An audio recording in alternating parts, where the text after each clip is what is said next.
Mercredi 15 octobre, Fort FM était présent à la conférence de presse du lycée Antoine Gap. Ils s'appelaient Samuel Paty et Dominique Bernard, deux professeurs, deux visages de la République, deux hommes qui avaient choisi d'enseigner, de transmettre, de faire réfléchir. Ils ont été tués pour cela, pour avoir cru que l'école pouvait être un lieu de liberté, de savoir et de débat. À travers eux, c'est toute une génération d'enseignants qu'on salue aujourd'hui. Ceux qui se lèvent chaque matin pour apprendre aux jeunes à penser, à douter, à comprendre le monde.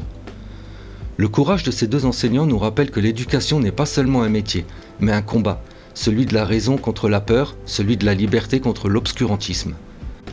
Nous avons fait tous ensemble une minute de silence en hommage aux deux professeurs, puis après le discours du proviseur et de monsieur le maire, les élèves ont pris la parole. Ils sont français et ils doivent connaître la France, sa géographie et son histoire, son corps et son âme. Ils seront citoyens et ils doivent savoir ce qu'est une démocratie libre, quels droits leur confère, quels devoirs leur impose la souveraineté de la nation. Enfin, ils seront hommes et il faut qu'ils aient une idée de l'homme, il faut qu'ils sachent quelle est la racine de toutes nos misères, l'égoïsme aux formes multiples, quel est le principe de notre grandeur, la fierté unie à la tendance. Vous ne devez pas lâcher vos écoliers, vous ne devez pas, si je puis dire, les appliquer à autre chose tant qu'ils ne seront point, par la lecture aisée en relation familière avec la pensée humaine, qu'importe vraiment à côté de cela quelques fautes d'orthographe, de plus ou de moins, ou quelques erreurs de système métrique. Ce sont des vétilles dont vos programmes, qui manquent absolument de proportion, font l'essentiel. Il suffit que tous les détails qui leur donnera concours nettement à un tableau d'ensemble de ce que l'on sait de l'homme primitif à l'homme d'aujourd'hui, quelle prodigieuse transformation. Le chaos seront perçus comme une perte de repère. Peut aussi être le reflet d'un monde en mutation où les idées s'entrechoquent. Samuel Paty, Dominique Bernard, deux noms, deux destins, une même lumière, que leurs souvenirs vivent dans nos écoles, dans nos consciences et nos voix.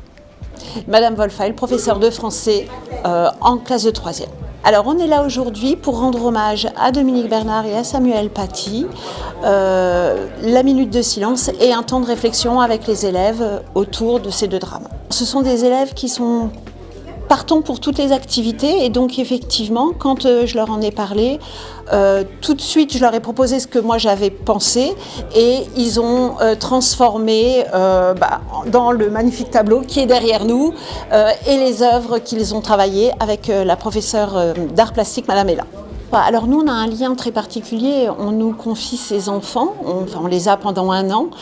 Moi le but c'est qu'ils deviennent, qu'ils grandissent, de les voir grandir et qu'ils deviennent des citoyens. Et en fait ces petites actions qu'on mène avec eux, ça permet de planter des petites graines, peut-être pas cette année mais l'année prochaine. Ils s'en rappelleront, dans tous les cas ils s'en rappelleront et ça les fait grandir, ça les fait devenir des citoyens prêts pour plus tard.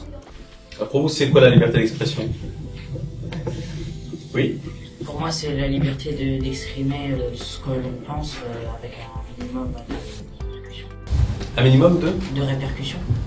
Après cet hommage, nous avons visité le chantier du nouveau lycée Antoine Gap, situé au parking du Schroeder. La fin des travaux est prévue pour la fin du mois de février.